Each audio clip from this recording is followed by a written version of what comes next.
The next skill I want to teach you is how to adjust colors and saturation. So we're going to be looking at overall saturation and then also diving into the HSL panel down here where you can actually adjust individual colors. And we're going to be able to change things like the color of a flower, the color of the sky, and lots of cool stuff there. Let's go to this image of our night sky. And let's drag up here. I'm going to close down the HSL panel for now. At the bottom of our basic options, we have this presence. We have clarity, vibrance, and saturation. Starting at the bottom, let's look at saturation. Dragging that to the right will make everything, all parts of your image, more colorful, more vibrant colors. Dragging to the left will get rid of the colors. All the way to the left will make it black and white.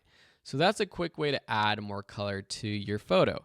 And that looks cool for this image because it's kind of hard to tell what should be natural or not. Having actually more color looks better. If we go to this photo of Will and we drag the saturation up though, pretty quickly it starts to look a little unnatural, right? For faces and skin tones, the saturation slider is not the best one to use. That's what the vibrance one is good for. Vibrance is similar to saturation in that when you drag to the right, colors do become a little bit more vibrant, but it does it so intelligently by increasing the saturation of all colors except for the range around most skin tones.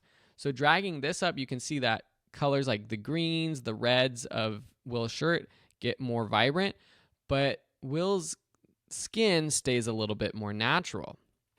You can really see with my face because I know that I have a lot of red in my skin. If I drag up the saturation, it's like, wow, my skin looks crazy. I mean, the background of this photo looks really crazy too, but dragging up the vibrance looks a lot better. It's a lot more natural if you want to add color for a portrait. Stick with vibrance. Clarity is not related to really color, so I'll just mention it really quickly though. It basically adds a little bit of sharpness and detail to an image. If I go extreme, you can see what happens. You can see all the details of my hair, of my 5 o'clock shadow, my freckles, my moles, everything.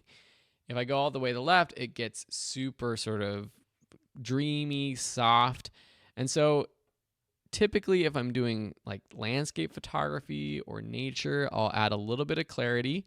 You can see for this image, you might want that to look kind of like a grungy style. And then maybe for portraits, I'll drop it down just a little bit. But that's not really related to saturation and color, so we're going to kind of leave it at that.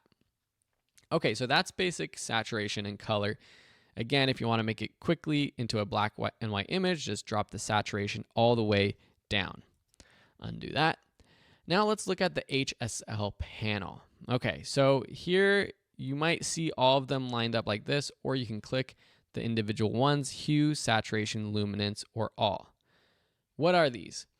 Hue, and if you remember the color section of this course, hue is basically where the color is in the color wheel and color spectrum. And so we can pick specific colors and change what it looks like. Let's actually go to our flower here. So we can pick the yellow slider and adjust if we want this color to be more green or more orange. If we want this background green, blue, I would probably pick this like aqua, and we can adjust that as well. So that's actually changing an individual color's color. You can also make an individual color look brighter or darker. So that's what, or not brighter or darker, more saturated or less saturated. And that's with saturation. And so we can take the yellow and drop the saturation there. You also can make it brighter and darker, and that's what luminance is. So luminance is the brightness or darkness, basically the exposure of an individual color.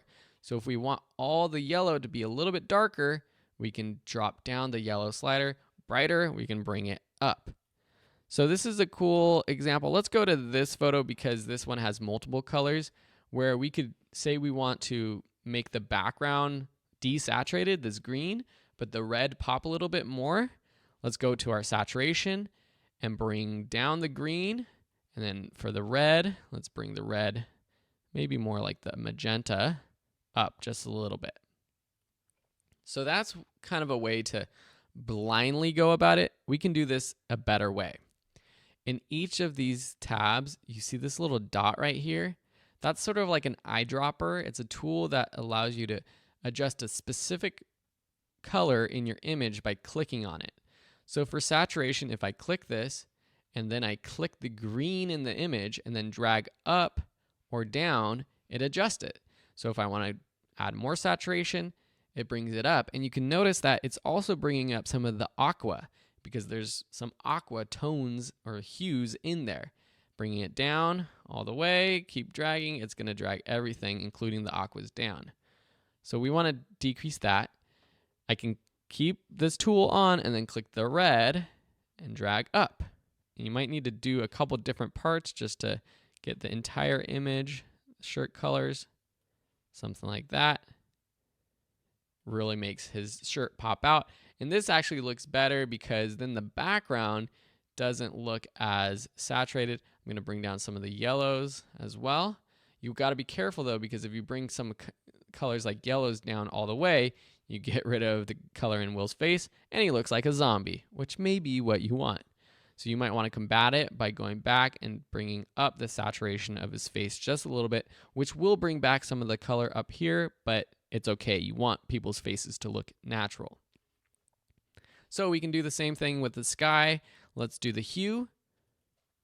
Take this color picker. Now select the sky and adjust it to pink. And you see it's getting a lot of the building as well, this Walt Disney Hall, because there's a lot of reflection in there of the sky. So that's why you see it. But I think it looks, it doesn't look natural that the sky is pink, but it looks natural that the building is pink if the sky is pink as well. If we don't want it to be pink, we can try to go to saturation and go in here. Nah, that's going to get all the pink in the sky as well. This one's going to be harder. You could create masks and do different things, which is a little bit more advanced, and we'll be looking at some of those tools in a second. But for now, that's the HSL panel. We also have these other two tabs down here, color and black and white. Color basically does the same thing, but it's going one color at a time. So you can select, let's go to this flower, select yellow, and now you can adjust the hue, saturation, and luminance all in one sort of window rather than going from one to the next, okay? Black and white, if we go here, it turns everything into a black and white image.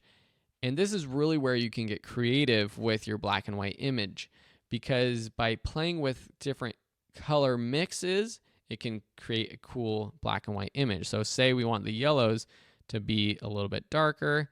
We can take those down. I don't know if there was much orange. Yeah, we can bring up the orange. Red, there wasn't really much of. Green in the background. Yeah, aqua in the background. So you can see that you can come up with a cool style playing with the black and white mix using this B&W tab. Awesome. So that's a deep dive into saturation and color in Adobe Lightroom Classic CC. And in the next lesson, we'll move on to sharpening and noise reduction.